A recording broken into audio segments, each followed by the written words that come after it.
Yo, what up? How's it going? Cloudwalker in the building. Mr. Ether doing my thing. Before I get into the vlog, I just want to thank everybody who sent me really awesome and amazing birthday wishes over the last week. So, notably, I haven't been vlogging or anything. It's just a tremendous amount of work that we had to get through. I can promise you we have a very interesting lineup of music that's going to be coming your way with the Cloudwalkers. We have some interesting designs with the apparel.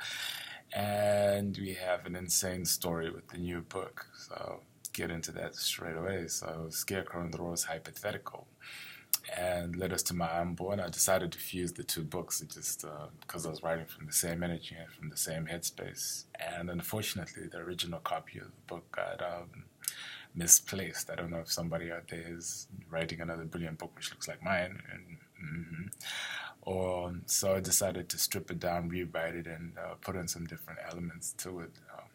So I'm looking forward to that being online by the 20th. Hopefully this week I will not be on Facebook, but I will be able to upload video blogs from my website because I got to be on location for a music video, and we also have a photo shoot. A couple of photo shoots to bring the BSH to life. For those of you who don't know what BSH is, it's Black Superheroes, so you get to meet all these crazy characters. So my advice would be to get the first installment of the book because you get to meet the wolf pack, and they kind of like really set the tempo of what the whole book is about. As always, I have different little themes in the book, but yeah, always we keep that love element going on in it, and just addressing social issues that other people would rather not, touch around. So let me introduce you to two of the main characters, because if you actually get the book and you read it, you kind of land into the book and it's like straight into action. You don't really get a background of who these people are or why they are the way that they are. So you have Todd, hey, based a little bit on my character, on my personality. He's probably the closest person to my personality. And you have Cece, who is his partner in crime, his partner kind of, and they're going through their own little patch. So one of the main characters being Ta, or what will become the Ether right at the end. And he was born as 7, so most people don't actually know what the concept of a 7 is. Okay, so I'm gonna break it down to you quickly because I don't want to make this too long. In the Bible, it says that when Lucifer deceived God, he managed to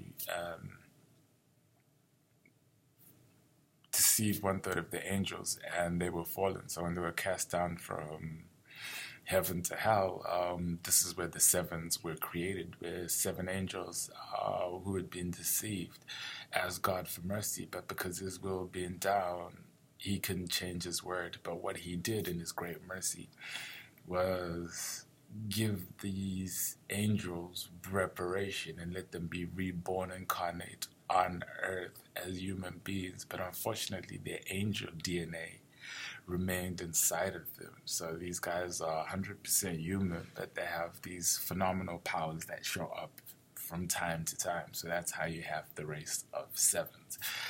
So that was really interesting concept. It'll make sense as you read the book, and that's cool. Creating Cece and Tao is pretty cool. I had 2 past relationships. Cece is like a mix of 2 characters, and at 2 different times in my life, I ended up in a relationship with 2 of my best female friends. So that's how you get Cece. She's a composition of both. There's the one that I dated when I was a teenager. Her name was Farai. She was totally cool. Imagine playing basketball, full defense against somebody with a body like Serena Williams. I'm telling you, you're not focused on your J. I'm just saying. And the second one is based on a different relationship of somebody whose name I cannot mention. But again, she was my best female friend at the time, so we didn't have to go through a process in most relationships, which people call cleaving, because when you're dating, you send your representative. You tend to date each other's representative, and then maybe 6 or 9 months into a relationship, you get to know the real person. Where I didn't have to do that with these girls because we already knew each other. I mean, it goes from, as in literally, this girl was my best friend, so we'd be in the club together checking out girls. I'd be like, hey, oh, you need to go get that number for me. And then the relationship flipping 3 months later to her being like, that's a hoe looking at you. You can't be doing that. So it's the flip on that, and just taking into context. That's CC and Todd. Those are the first ones you get introduced to as well. And then you have Digger and Detta, which must probably be the second set of people that you get introduced to. So, I mean, I thought it was interesting that I wrote this before this sudden explosion of racism and is returned, unfortunately, to the times in which we live. But like, I actually wrote this 3 years ago, and they were an element of the book where I wanted to explore the difficulties of interracial dating. I mean, it's 2015. You'd think that we didn't have that problem, but yeah, still in 2015, there's a lot of issues with interracial dating. So it's just compacting it into the book. So I have a couple of questions I have to answer, and then we'll get back into the essence of the book, and what you're going to find in Scarecrow and the Rose. And a lot of people may be asking me about what exactly the hypothetical is, so we get into that. But for now, this is me. Thank you for taking the time to listen, if you actually listen.